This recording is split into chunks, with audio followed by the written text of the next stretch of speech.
Hello, our research work is a hybrid phase field model to simulate the propagation of multi-level fractures in concrete dams. Before the application of the load, the concrete specimen already includes some microcracks as illustrated in Figure A. After reaching certain level of loading, the microcracks propagate until macrocrack appears and crosses the specimen as shown in Figure D.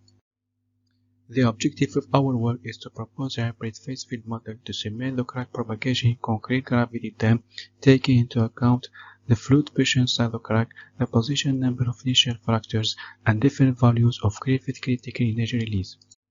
The crack propagation can be expressed in terms of energy. It propagates when the stored energy is higher than the fracture resistance of the material.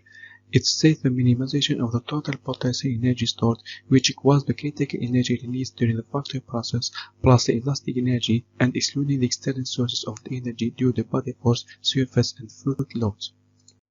We simulate the propagation fracture in notched concrete beams.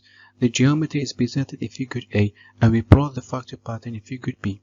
Our simulation is quite similar to previous work and laboratory experiments as shown in the reference 77 of the paper. Our full-scale structure is the Koyna concrete gravity dam where the propagation fractures along the dam body has been previously simulated by many researchers.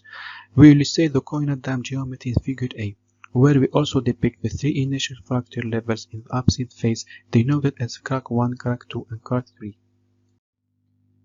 The evolution of the overflow against the horizontal crest displacement for GC100 for all cases is depicted in these figures, and the contour of the phase field at different time steps are presented as well. For GC200, the simulations of all cases are presented on this page. The results of our work leads us to extract the following points. The position of the fracture plays an important role in the final fracture pattern and crest displacement.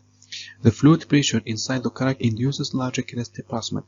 Concrete with enhanced toughness requires higher values of overflow, but once fracture starts to propagate, the final fracture length and crest displacement are almost independent of the concrete toughness.